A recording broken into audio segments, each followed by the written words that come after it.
জয় শ্রীরাম, জয় শ্রীরাম, জয় শ্রীরাম।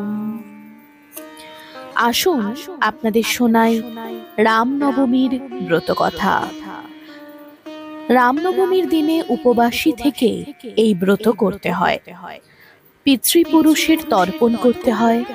দশমীর দিন ব্রাহ্মণ ভোজন দিয়ে ব্রত কথা শুনে পালন করতে হয়।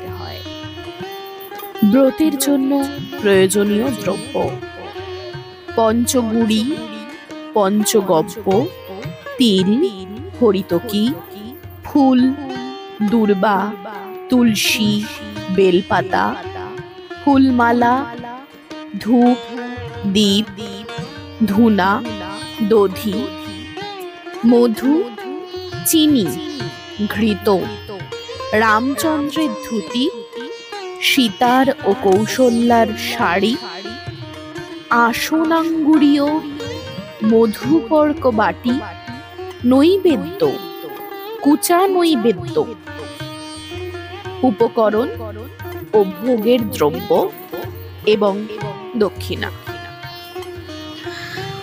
আসুন শুনে নি রামনবমীর ব্রত কথা। মহারাজ দশরথের ছেলে হয় না দেখে পরপর তিনি 3টি বিয়ে করেছিলেন। তাতেও তাঁর ছেলে হলো না। তাই তিনি বংশ রক্ষার জন্য মহা চিন্তিত হয়ে সভাভঙ্গের পরও বসে আছেন। এমন সময় মহর্ষি বশিষ্ঠ এসে বললেন, মহারাজ, আপনি শিব দুর্গা মন্ত্র জপ করুন রানী কৌশল্যার সঙ্গে। তখন রাজা দশরথ ও রানী কৌশল্যা ধ্যানমগ্ন হয়ে শিব ও দুর্গা মন্ত্র জপ করতে লাগলেন। অন্ধ মুনির কাছ থেকে ফল খেয়ে কৌশল্যা কৈকেয়ী ও সুমিত্রার রাম, লক্ষ্মণ, ভরত ও শত্রুঘ্ন জন্ম হয়েছিল।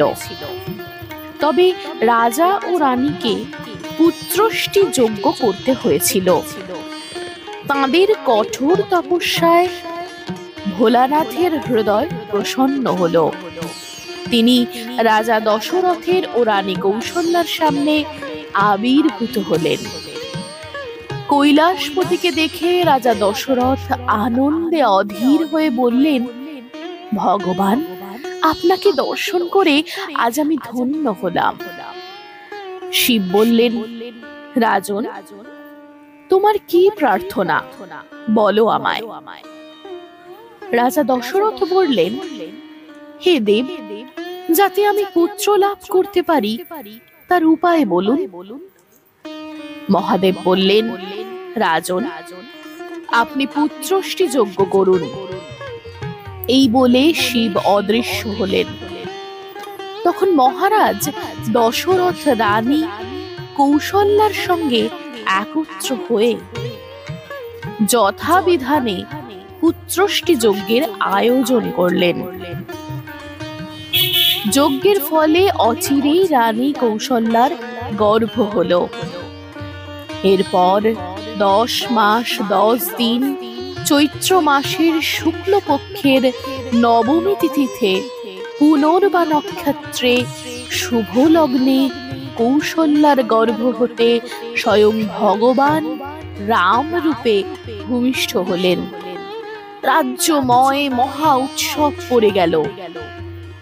রামায়ণ মহাকাব্যে এই রাম জন্মের কাহিনীটি অন্যভাবে আছে। ব্রতের নিয়ম: এই মঙ্গলময় দিনে শ্রীরামকে উদ্দেশ্য করে মানুষ যে ব্রত করে, শুভ কাজের আয়োজন করেন, তাতে কোটি সূর্যগ্রহণ অপেক্ষা অধিক ফললাভ হয়। তাতে কোনো সন্দেহ নেই এবং দেহান্তে ব্রহ্মধামে তাঁর চিরবাস হয়। স্নানান্তে ব্রত কথা শুনে ব্রাহ্মণ ভোজন করাবে ও দক্ষিণা দেবে, পরে নিজে প্রার্থনা করবে।